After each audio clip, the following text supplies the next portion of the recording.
तर घरामध्ये मुळ्याची भाजी केली की लहान मुलं तर खाण्यासाठी नाकं ओरडतात आणि त्यातल्या त्यात मोठेही काही लोक अजिबात ती भाजी खात नाही. ज्यांना मुळं अजिबात आवडत नाही ना, त्यांच्यासाठी ही परफेक्ट अशी रेसिपी आहे. खमंग, खुसखुशीत आणि मऊ लुसलुशीत असे एकदा मुळ्याचे पराठे खायला दिले की कोणाला कळणार देखील नाही हे पराठे मुळ्याचे आहेत. आणि जे मुळा खात नाही ना, ते देखील आवडीने मुळा खायला सुरुवात करतील. फक्त मुळ्याचे हे पराठे करताना काही टीप आणि ट्रिक लक्षात ठेवल्या की छान मऊ लुसलुशीत असे मुळ्याचे पराठे होतात. रेसिपी तर अगदी साधी सोपी आहे. चला तर वेळ न घालवता लगेच रेसिपीला सुरुवात करूयात. आणि माझ्या चॅनलवरती नवीन असाल ना, तर चॅनलला नक्की सबस्क्राईब करा. एका मुळ्याची साल काढून मी तो किसणीने किसून घेऊन आता 1 चमचा तेलावरती हलकासा मुळा मऊ होईपर्यंत छान परतून घेणार आहे. मुळा हा न परतता असाच पराठ्यामध्ये टाकला की लाटताना पराठा व्यवस्थित लाटता येत नाही.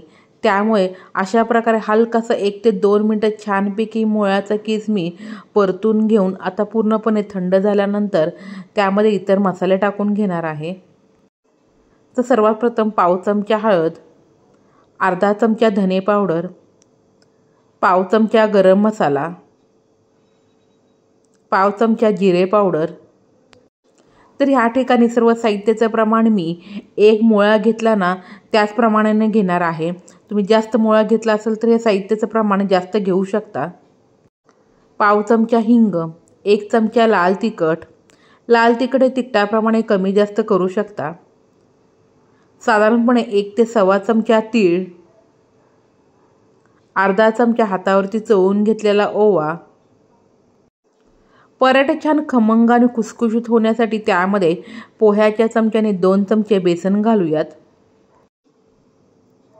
आता आपण त्यामध्ये चाळून घेतलेलं साधारणपणे 1 वाटी गव्हाचं पीठ घालून घेऊयात. तर सुरुवातीला मी ह्यामध्ये 1 वाटी चाळून गव्हाचं पीठ घालून घेतलेलं आहे, पण गरजेनुसार अजून आपण त्यामध्ये गव्हाचं पीठ घालणार आहोत. बारीक चिरून घेतलेली छान हिरवीगार कोथिंबीर, 1 चमचा आलं आणि लसणाची पेस्ट, चवीप्रमाणे मीठ. सुरुवातीला सर्व जिन्नस व्यवस्थित एकत्रित करून घेऊयात.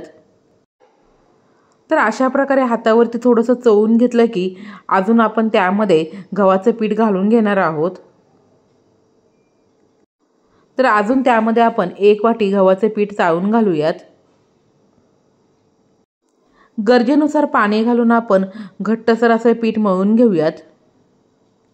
मुळ्यामध्ये पाण्याचं प्रमाण हे खूप असतं, त्यामुळे सर्व जिन्नस व्यवस्थित एकत्रित झाल्यानंतर गरजेनुसार त्यामध्ये पाणी घालून घट्टसर असं हे पीठ मळून घ्यावं. पीठ मळून झाल्यानंतर अजून थोडंसं त्याला तेल लावून 2 ते 3 मिनटं छानपैकी आपण हे पीठ सॉफ्ट होईपर्यंत मळून घेऊयात. आता झाकण ठेवून फक्त 15 मिनटं हे पीठ भिजवून घेऊयात. पीठ छान भिजल्यानंतर आता आपण पराठे लाटून घेणार आहोत. आता पराठ्यांचा आकार कितपत लहान किंवा मोठा हवा आहे ना, त्यानुसार लाटी लाटून घ्यावी. तर या ठिकाणी मी मध्यमच आकाराचे पराठे लाटून घेणार आहे. थोडंसं सुकं पीठ लावून हलकंसं जाडसर असा आपण पराठा आलटून पलटून छानपैकी लाटून घेऊयात.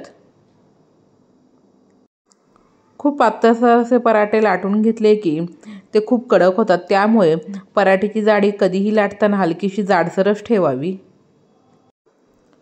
मुळा किसून घेऊन नंतर परतून घेतल्यामुळे तो सॉफ्ट होतो आणि त्यामुळेच पराठे देखील छानपैकी लाटले जातात.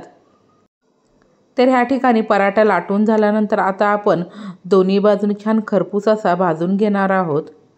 मध्यम आचेवरती तवा गरम करून तेल लावून आता आपण दोन्ही बाजूने छानपैकी पराठा हा भाजून घेऊयात. अशा प्रकारे मुळ्याचे पराठे करून खाऊ घातले की सर्वच जण आवडीने खातील. हे मुळ्याचे पराठे टमॅटो सॉस किंवा हिरवी चटणी आणि आशेस देखील खूप सुंदर असे लागतात.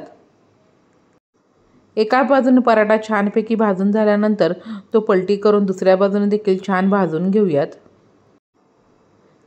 तेलाऐवजी तुम्ही या पराठ्यांना बटर किंवा तूप लावले तरीही चालेल. तर अशा प्रकारे मुळ्याचे पराठे तयार झालेले आहेत। तर तुम्ही देखील करून पहा आणि कसे झाले ते मला कमेंट बॉक्समध्ये सांगायला अजिबात विसरू नका। नेहमीप्रमाणे रेसिपी आवडली असेल तर लाईक करा, शेअर करा, माझ्या चॅनेलला सबस्क्राईब करा, बेलची घंटी वाजवायला तर अजिबात विसरू नका। माझा व्हिडिओ तुम्ही पूर्णपणे पाहिल्याबद्दल अगदी मनापासून धन्यवाद।